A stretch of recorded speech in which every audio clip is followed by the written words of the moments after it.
Hello, viewer. Did you know liberalism, like your caked up grandma, is always down for a good time, but right now, like the fortitude of your grandpa, it's not doing so hot. So today, let's talk about one of the reasons why.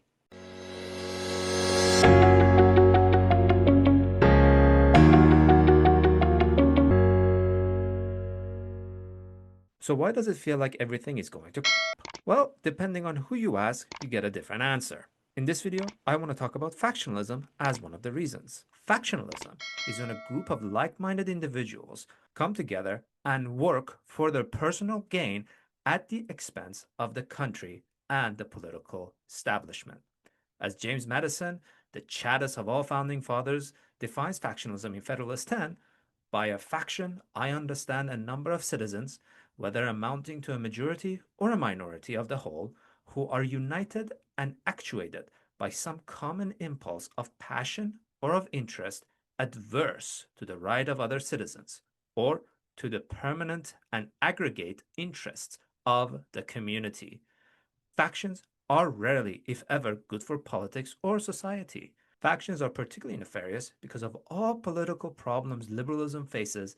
This is one problem that forever will be a part of liberalism and liberal democracy. Factionalism has always been a problem for politics, but it was a problem that most political philosophers across history associated with republicanism. From perspective of people like Montesquieu, republics fall because of factions. You see, from Montesquieu's perspective, when a republic becomes large, the dangers of factions becomes more prominent. Factions arise and lead to corruption of honor and virtue, principles republican forms of government need to survive. Once people form factions and fight for their own personal interests at the expense of the well-being of the community and the nation, they are acting unvirtuously or dishonorably. But they don't care as long as they get what they want. This leads to deterioration of people's beliefs in the virtue of the republic, and they begin viewing honor as more of a hindrance in getting what they want. As to why big republics are more prone to this than smaller republics, as republics get bigger, the more distant people feel towards their government and political community. So they start associating more and more on a smaller scale within their own vicinity, leading to a us versus them mentality. Furthermore, in governments that give their people freedom of associations, factions prove a lot more prominent because through freedom of association, people are free to associate with factions of their choice. You may now think to yourself, so we just have to take freedom away and then boom, no more factionalism. This solution is precisely what James Madison called a cure worse than the disease. Even David Hume argues that in a nation where a tyrant rules, you still get factions, but it is only one faction that rules, which crushes all other factions. You're left thinking, what do we do? Since political streaming hadn't been invented during the 17th century, people had to look to others who actually read and study the subject matter. And those people came up with a great idea: institutions. What institutions are and why they are important is a video topic on its own. For the sake of the video at hand, let's simplify them as organizations and norms that define the proper exercise of power in a political system. So, for example, both the Supreme Court and the Parliament are institutions with their own set of regulations and internal structures, but they also support the overall form of the government, and by working together in various ways, they ensure that the government functions and the Constitution is upheld. The most important task of institutions is to set procedures through which government officials pass, enforce, and challenge legislations. In other words, they set and are the rules of the political game.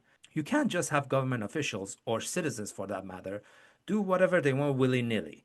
Back then, it wasn't 2025 yet. How does this relate to factionalism? So, remember when Montesquieu said that as republics become more and more massive, they are more and more prone to factionalism and eventually fall?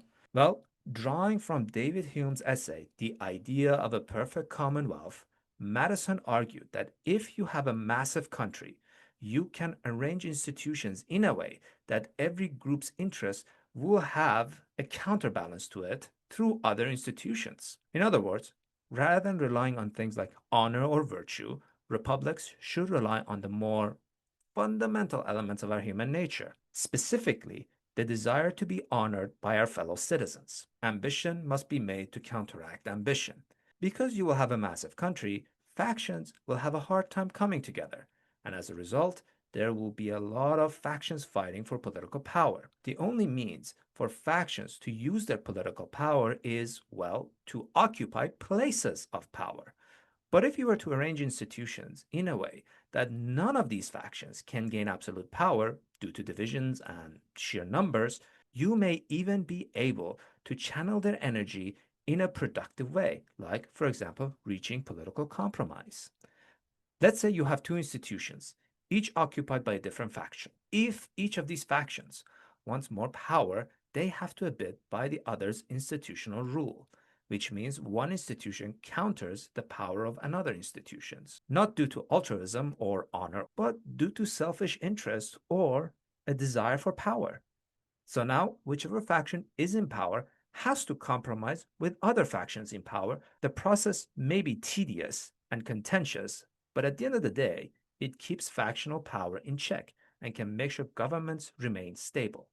This is the core part of liberal democracy. This is also why liberal democracies across the world have, in one way or another, adopted and incorporated institutional approaches in their constitution. Liberal democracies try to ensure that their citizens enjoy freedom of association, which means as a freedom-loving form of government, they too are particularly prone to the problem caused by factions, which is why institutions are so crucial for functioning and prosperity of liberal democracies. The theory stands on the assumption that factions cannot come together in a big country because, well, different regions have different interests. You see, besides streaming, 18th century folks hadn't invented ideology or internet yet. Ideology at the time was in its infancy, in the form of faction based on principle.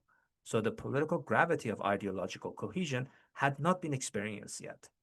There were no way for political theorists or statesmen or philosophers to see how powerful of a force ideology would be and how the internet and later social media would shrink the size of the globe.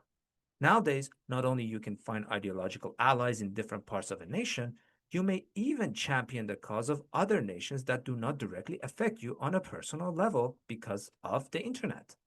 The internet made the globe into a village, making everything seem much more closer to you than it was previously. As the result of these developments, people began to coalesce into one faction, despite never ever meeting each other.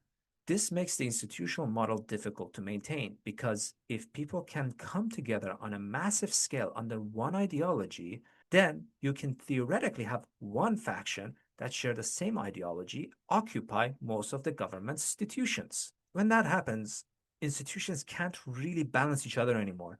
And when they even try to do so, faction in power changes the rule of the game. When the rules start to break down, then everything starts to break down. So one of the most important problems liberal democracies face today is factionalism. The institutional model have worked so far, but in 2025, we're starting to see cracks in its armor. After all, if you start breaking the rules, then the rules lose their enforcement power and the government becomes unstable. Factionalism is a problem every liberal democratic government is facing right now, and we need to figure out a way to bring more stability to the current circumstances. Anyway, viewer, I hope you enjoyed the video. If you did, feel free to subscribe, leave a comment, and like the video. Maybe even share it with a friend. It will help the channel immensely. Have a great rest of your day.